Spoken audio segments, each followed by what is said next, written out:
Hello, welcome to this meditation, this corner of meditation. Today we would like to continue with the series we are doing about the Navaratri worship, the 10 nights of worship of the Goddess Durga. And in this night, finally in the ninth night, the Goddess reached the Sahasrara, the top chakra. After destroying or purifying all the negativity in all the chakras of the body, finally she reached the 7th chakra. And in this chakra, she started purifying that, removing all the negativity in it. This chakra, if we understand, is the integration of all the other chakras. And is also the integration of our, we can say, physical, mental, subtle body, means our soul, all our person, our personality, is integrating that with the energy, the living energy in us, which is the energy of the Goddess, is that pure love. This is our living energy. Without that energy, the rest of our personality, body, mind, everything cannot exist. So that energy is integrated with that creation that we are, with that personality, with this person, and also is integrated with the spirit, which is the source of that energy of the Goddess. The spirit is just pure awareness. So that three beings, what we call the sacred Trinity, the Father, Mother and Child, the three of them become one in the Sahasrara. And for that integration to take place, the Goddess has to destroy all that negativity that prevent that integration, and that integration of the all of the chakras before. So first thing,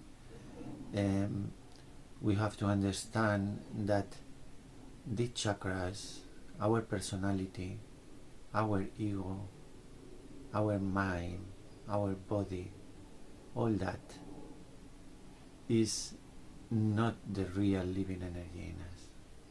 It's just only like the covering recipient of our real energy. We are the energy, the living energy, not this covering outside.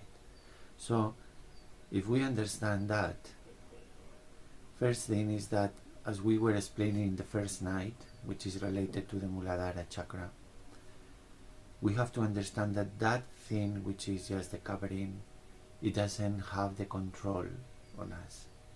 It's not our real being. So if we understand that, that covering, that personality we have, has to surrender completely to the living energy in us, which is our real being. So when that child in us, that little child, we can say, become absolutely innocent and surrender to the energy of love, that is our living energy, as we say it, then the love is filling completely that child in us, is melting all the limitations in the child, and in that flow of love, we call it bhakti. Bhakti is that pure love, without any conditionings, it's just unlimited love. So that love flow from the mother in us, from that our energy, to that little child, to that body, mind, everything. And then from the child, when he surrenders, finally he understands he can do nothing. He's just like a recipient. It doesn't have life by itself, basically.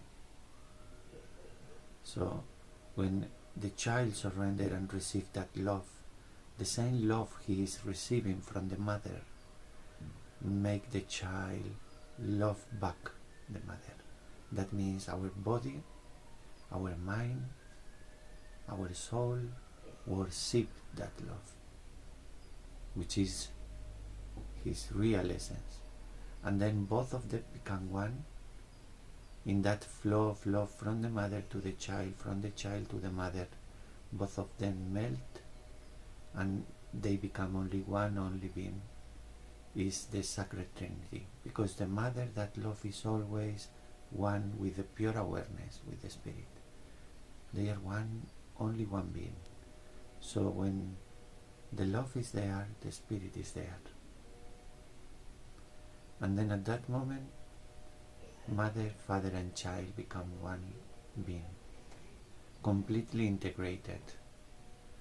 It is very difficult to understand for the human mind, because we see everything in very relative way, like we see everything from the point of view of ourselves, separated from everything. So we can see the duality. You can say, you can see one person, another person, that tree, the sky, the bear, everything is related to us, separated from our environment.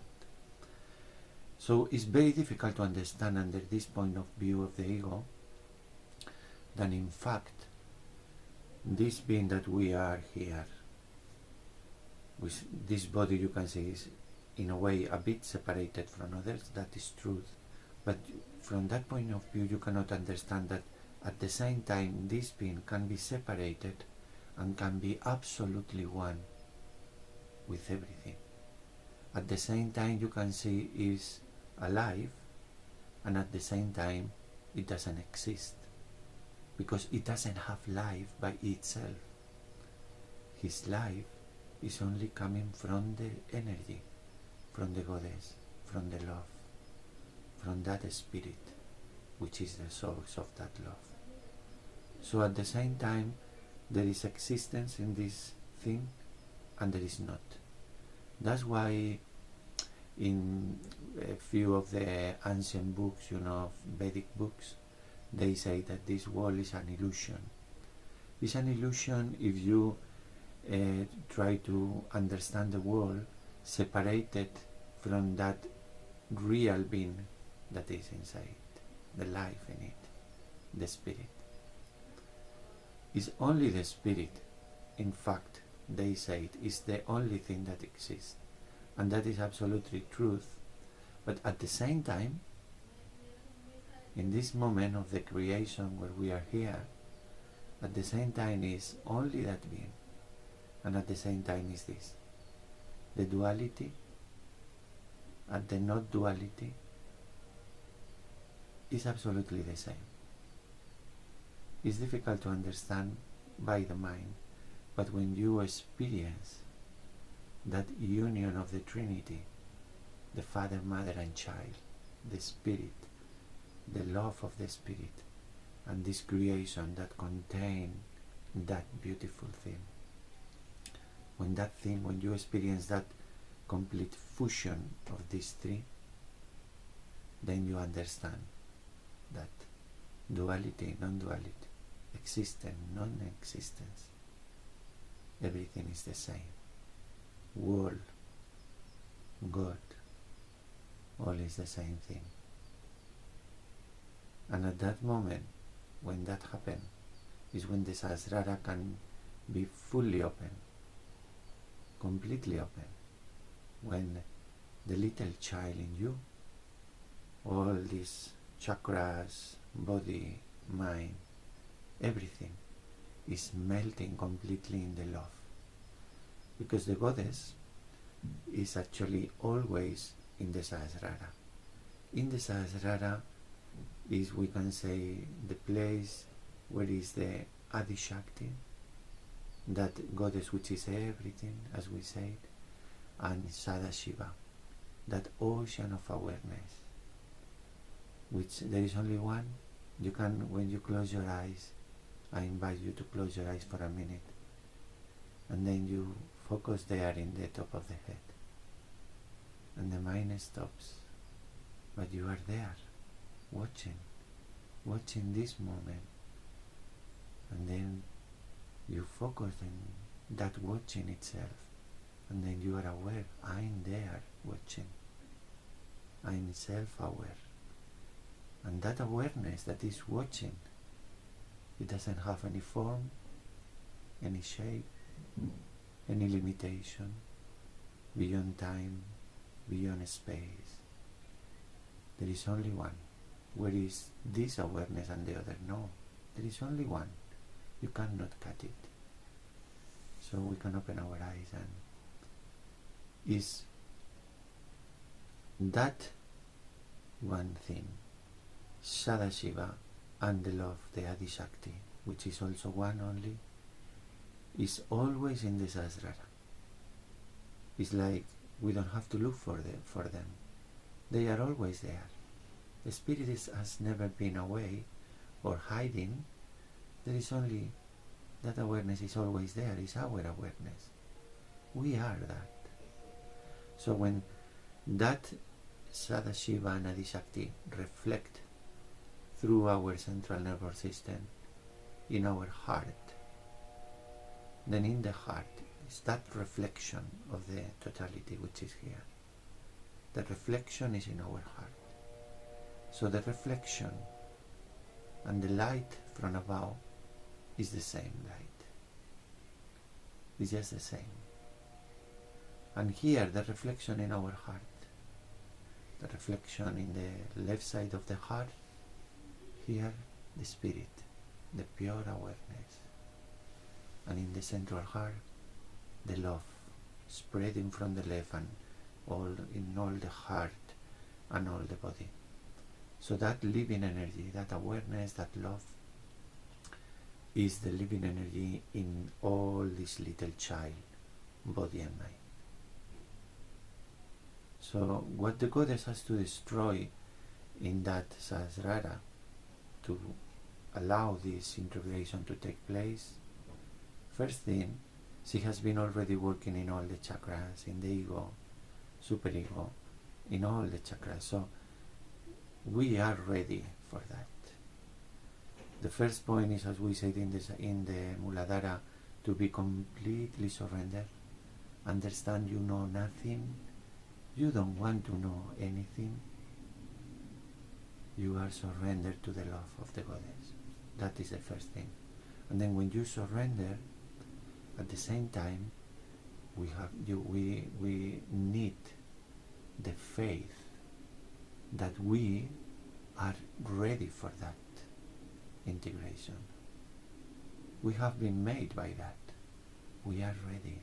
Because if we start creating in ourselves the idea that this is very far away, still we have to purify so much, we prevent ourselves that integration, because the little child is running away from that love.